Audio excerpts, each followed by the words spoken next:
صبر و شکر. انسان خواہ امیر ہو یا غریب، شرقی ہو یا غربی، نیک ہو یا بد، مسلم ہو یا غیر مسلم، پر ایسے وقت بھی آتے ہیں جب اسے مصائب کا سامنا کرنا پڑتا ہے. دنیا کے حالات اس کے لیے ناگوار ہوتے جاتے ہیں. اس کے برعکس ایسا بھی ہوتا ہے کہ انسان کو طرح طرح کی نعمتیں اور خوشیاں ملتی ہیں اور اسے راحت و آرام نصیب ہوتا ہے. دین اسلام ہمیں پہلی قسم کے حالات میں صبر اور دوسری قسم کے حالات میں شکر کا رویہ اختیار کرنے کا حکم دیتا ہے.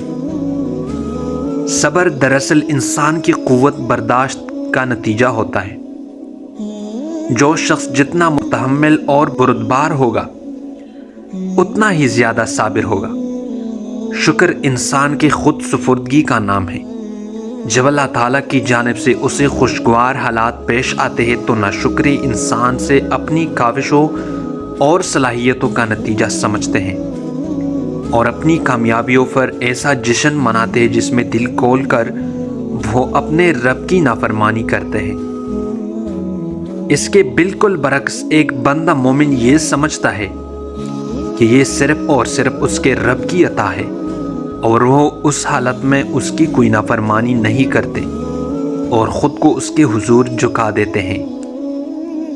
بعض بزرگوں کے نزدیک شکر کی منزل صبر سے زیادہ کٹن ہے. مصائب میں تو انسان کے سامنے صبر کے سوا کوئی چارہ نہیں ہوتا، لیکن خوشیاں ملنے پر اس کے سامنے دونوں راستے کھلے ہوتے ہیں کہ چاہے تو وہ صبر کرے اور چاہے نہ کرے. مامون الرشید کے دور میں امام احمد بن حنبل پر مصیبتوں کے پہاڑ توڑے گئے اور آپ کو شدید جسمانی اور نفسیاتی ٹارچر کا نشانہ بنایا گیا. آپ نے پوری طرح اس پر صبر کیا. مامون کے بعد جب متوکل علی اللہ کا دور آیا تو اس نے آپ پر انعام و اکرام کی بارش کر دی. اس موقع پر آپ نے فرمایا کہ میرے لیے یہ آزمائش پہلے سے زیادہ سخت ہے. حقیقت یہ ہے کہ اس کا تعلق انسان کی شخصیت سے ہوتا ہے.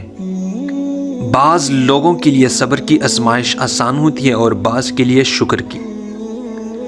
رسول اللہ صلی اللہ علیہ وسلم صبر و شکر دونوں کے مواقع پر نماز پڑھ کر صبر و شکر کیا کرتے. شدید مصائب میں بھی آپ کا تعلق اللہ تعالیٰ سے مضبوط ہو جاتا اور کامیابیوں پر بھی آپ کی گردن نیاز اپنے پروردگار کے سامنے جھکی ہوتی. طائف سے واپسی کے موقع پر جب آپ صلی اللہ علیہ وسلم پر پتھر برسا کر آپ کو شدید جسمانی اور ذہنی اذیت پہنچائی گئی، تب بھی آپ نے صرف اللہ تعالیٰ ہی سے دعا کی. اور جب فتح مکہ کے موقع پر آپ کا لشکر جرار فاتحانہ شان سے مکہ میں داخل ہو رہا تھا، دنیا دار فاتحین کے برعکس آپ صلی اللہ علیہ وسلم کی گردن شکر کے جذبات کے ساتھ اتنے جھکی ہوئی تھی کہ سر مبارک اونٹنی کی کوہان سے ٹکرا رہا تھا.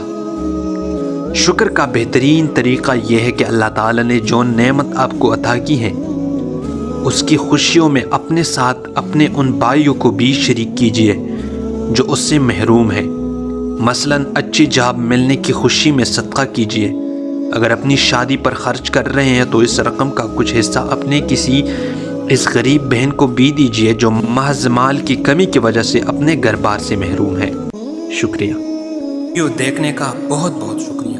اگر آپ ہمارے چینل پر نئے ہیں تو لائک، کمنٹ اور سبسکرائب کرنا نہ بھولیے. والسلام.